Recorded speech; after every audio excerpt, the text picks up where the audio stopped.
जय श्री कृष्ण। आप सभी दर्शक मित्रों का श्री जी एस्ट्रोलॉजी चैनल पर हार्दिक स्वागत है। मैं लोकेश पालीवाल मित्रों आप सभी का स्वागत करता हूं।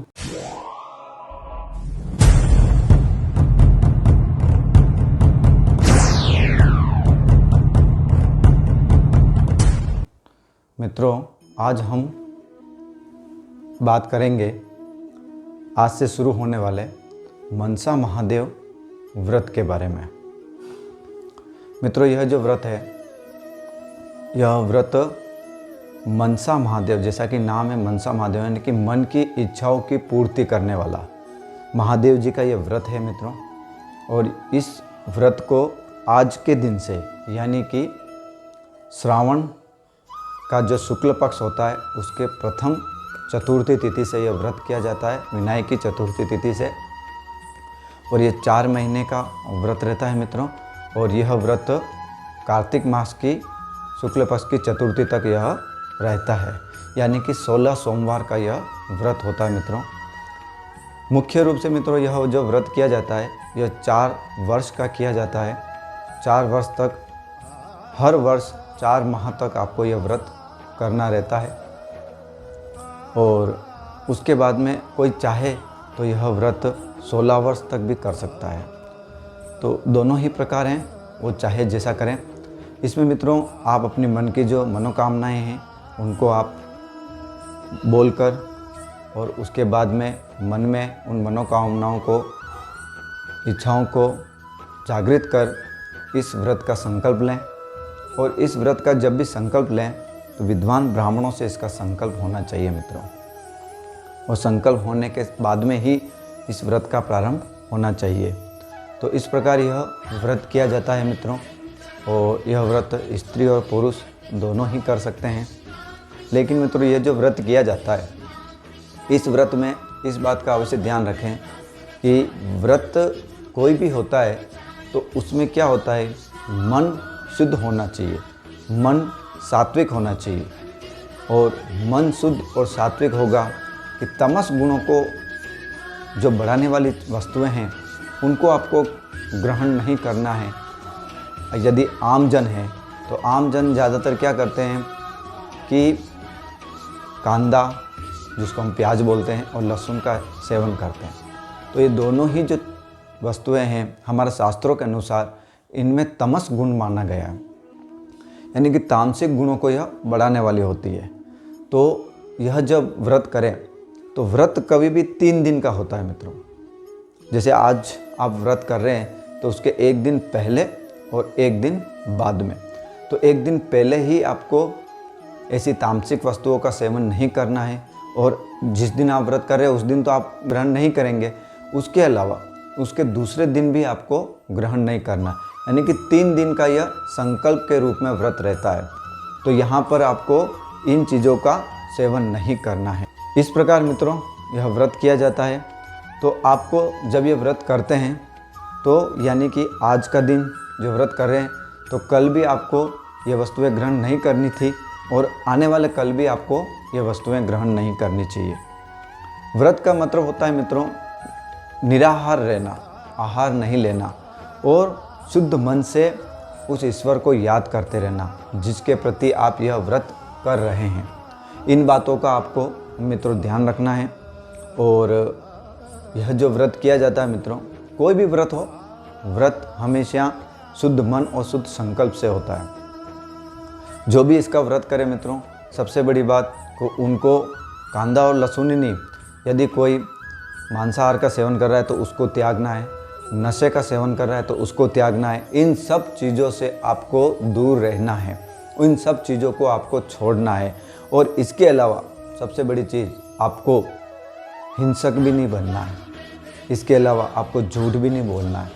तो इन सब बातों का आपको मित्रों ध्यान रखना है व्रत करते समय। व्रत कोई भी हो, भले ये मनसा वाचा का व्रत हो या अन्य कोई भी व्रत हो, यह व्रत जो किया जाता है मित्रों महादेव जी का यह व्रत है और मन की इच्छाओं की पूर्ति के लिए किया जाता है। और इस व्रत में आपको आज के दिन यानी कि श्रावण पक्ष के शुक्ल पक्ष की चतुर्थी, विनायक की चतुर्थी के दिन यह व्रत करना है। कोई लोग इसको श्रावण पक्ष का जो प्रथम शुक्ल पक्ष का सोमवार आता है उस दिन से भी शुरू कर देते हैं, लेकिन मुख्य रूप से आज के दिन से यह व्रत किया जाता है। इस व्रत में मित्रों आपको क्या करना है मैं थोड़ी सी जानकारी दूंगा। वैसे तो YouTube पर काफ़ी वीडियो भरे पड़े हैं और इसके अलावा नेट पर भी आप इसको सर्च कर सकते हैं, लेकिन फिर भी मैं कुछ और जानकारी इसमें अपनी तरफ से देना चाहूँगा। तो मित्रों इस बात का आप ध्यान रखें कि जब भी ये व्रत करें इसमें आपको क्या करना है। तो इसमें आपको सबसे पहले मित्रों एक साबुत सुपारी लेना है। उसके बाद में मित्रों सिक्का लेना है, तांबे का सिक्का हो पीतल का हो, और यदि ये दोनों सिक्के नहीं मिले तो आजकल जो सिक्के प्रचलन में हैं वह भी आप ले सकते हैं। इन दोनों को लेकर आपको जो कच्चा सूत आता है, कच्चा सूत, तो कच्चा सूत लेना है। वैसे कच्चा सूत जो होता है मित्रों वह कुंवारी कन्या से कतवाया जाता है और उसके बाद में उस कच्चे सूत को लिया जाता है। तो ये कच्चे सूत को आपको जो लेना है उस कच्चे सूत पर 4 गिठान लगाना है। प्रारंभ में ही 4 गठान लगाना है। वह 4 गठान इसके लिए लगाना मित्रों कि वह 4 वर्ष का आप व्रत का संकल्प ले रहे हैं कि मैं ये 4 वर्ष व्रत करूँगा या करूँगी। वो गठान लगाने के बाद में मित्रों वो जो सिक्का और रहेगा सुपारी, तो उसके ऊपर इसको लपेटना है शिवलिंग की तरह। तो उस धागे को उसके ऊपर लपेटना मित्रों। और उसके बाद में मित्रों एक गेरू आता है।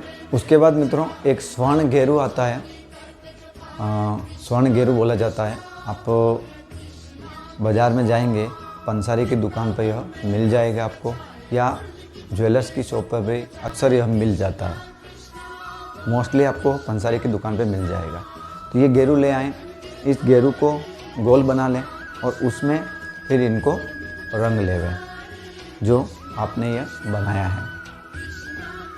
इसके बाद में मित्रों आपको क्या करना है, वहाँ पर स्थापित करना है और विद्वान ब्राह्मणों से आपको संकल्प लेना है। मन में जो भी मनोकामनाएं हैं उनकी मनोकामना जो भी आपकी है उसको मन में धारण करना है कि भाई मुझे ये मनोकामना है, तो इसकी इच्छा पूर्ति करना है अंदर ही अंदर कि भाई मन में मुझे ये इच्छा हो रही है कि मेरा ये काम सफल हो। तो ये मन में धारणा है आपको। और उसके बाद में विद्वान ब्राह्मणों से आपको संकल्प लेना है, जिसमें जल, अक्षत, पुष्प, अष्टगंध आदि आप ले सकते हैं और उसके बाद में उस संकल्प को छोड़ना है। तो इस प्रकार आपको ये संकल्प लेना है और फिर वो जल को छोड़ना है। इसके बाद में मित्रों जब ये स्थापित हो जाए वहाँ पर, तो उसके बाद में वो जो शिवलिंग बने वो शिवलिंग के ऊपर आपको पुष्प चढ़ाना है, अक्षत चढ़ाना है, अबीर गुलाल चढ़ाना है।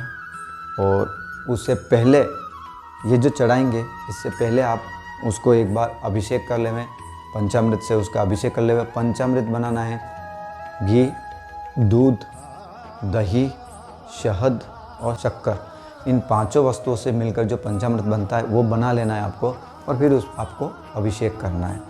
ये अभिषेक करने के बाद में वापस शुद्ध जल से उनको स्नान करवाना है और उसके बाद में यह अबीर गुलाल, जैसा कि ये देखिए मैं आपको बताता हूँ, ये है केसर चंदन आप चढ़ा सकते हैं, ये है श्वेत चंदन इसको आप चढ़ाएं।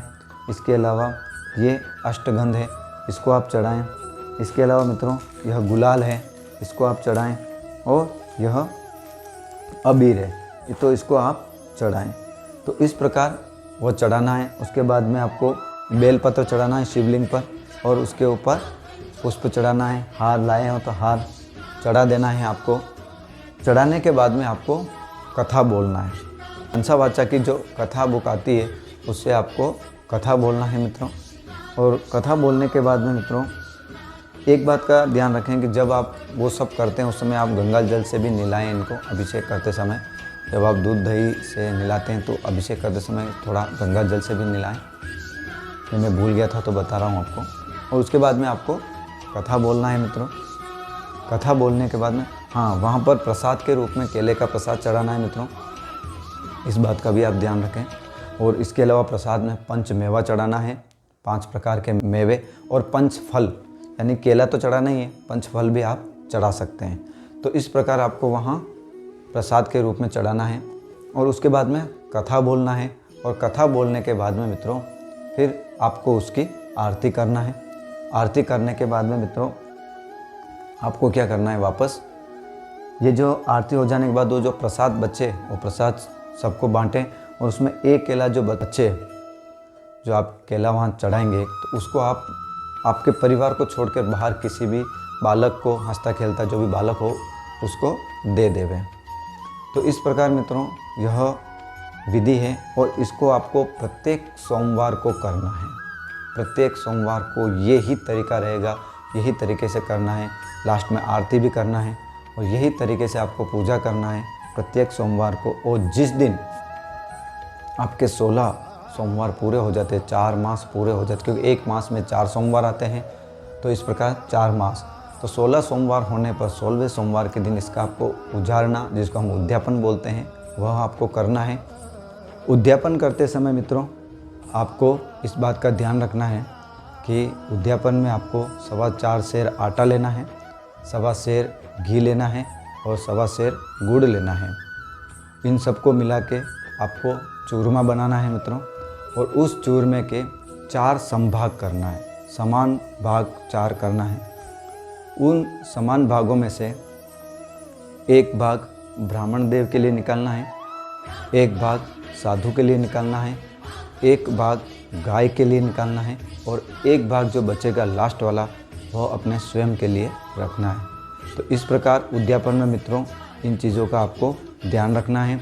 और इसके अलावा मित्रों जो 4 गठाने आपने शुरू में लगाई है, वो 4 गठानों को वहाँ पर आपको खोलना है उद्यापन में। इस बात का आप अवश्य ध्यान रखें। और ये 4 मास का व्रत रहता है। फिर वापस अगले वर्ष 4 मास यही दिनों में आपको वापस करना है। इस प्रकार 4 वर्ष तक ये आपको व्रत करना है। इसमें सबसे बड़ी बात मित्रों कि आपको मांसाहार, मद्यपान से दूर रहना है। यदि आप तंबाकू, बीड़ी, सिगरेट भी पीते हैं तो उनसे भी आपको दूर रहना। किसी भी प्रकार के नशे से दूर है। मैं तो कहता हूँ यहाँ तक कि आपको चाय भी नहीं पीना चाहिए, कॉफ़ी भी नहीं पीना चाहिए, क्योंकि वो भी नशा है, उसमें भी कैफीन होता है, तो वो भी एक प्रकार का नशा है। व्रत के समय तो नशा होना नहीं। हाँ, आप दूध पी सकते हैं कि दूध शुद्ध होता है, सात्विक होता है, वो ले सकते हैं आप। दिन में आप एक बार फलाहार ले सकते हैं। तो इस प्रकार यह व्रत किया जाता है मित्रों। और इस व्रत को 4 वर्ष पूर्ण करना है। तो ये जो मनोकामनाएं होगी मित्रों, वो मनोकामना आपकी पूर्ण करने वाला होगा। इस प्रकार यह व्रत किया जाता है मित्रों।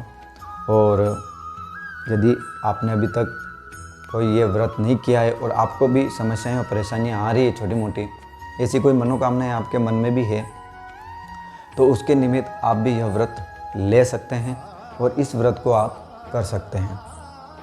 और विधि मैंने बता दी है, अपनी सामर्थ्य के अनुसार करिए। कोई ज़रूरी नहीं है कि दिखावा करना, हमें दिखावे की यहाँ कोई आवश्यकता नहीं है। आपकी जितनी सामर्थ्य, आपके पास जितना है, अगर आपके पास पंचमेवे नहीं है तो कोई दिक्कत नहीं। जो है भाव आपके अच्छे होने चाहिए, वो भाव से होता है। कोई भी जो व्रत होता है, विधान होता है, वो भाव से होता है। यदि भाव आपके शुद्ध है तो उसका फल आपको मिलना ही मिलना है। भौतिक वस्तुएं वहाँ कितनी हैं कितनी नहीं है उसका कोई मायने नहीं रखता है, उन चीज़ों को कोई मायने नहीं रखता है। लेकिन थोड़ी बहुत जो विधि रहती है वो विधि हम अपनाएं। भले हमारे पास में सीमित वस्तु है, उन सीमित वस्तुओं से भी विधि अवश्य अपनाएं और उस विधि से अवश्य हम यह व्रत करें। तो इस प्रकार मित्रों आप इस व्रत को करिए। और इसको भगवान शिव कहते हैं, भगवान शिव भोलेनाथ सबसे जल्दी प्रसन्न होने वाले देव हैं। देवों के देव महादेव सबसे जल्दी प्रसन्न होने वाले देव हैं। तो 4 वर्ष का जब आप संकल्प लेकर करते हैं और 4 माह तक पूजा करते हैं तो वास्तव में यह आपको फल देंगे ही देंगे, आपकी मनोकामनाएं पूरी करेंगे ही करेंगे।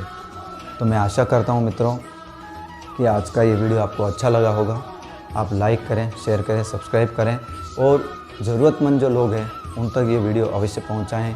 और जो इस व्रत को करना चाहता है उन तक भी यह आप अवश्य पहुंचाएं। धन्यवाद मित्रों।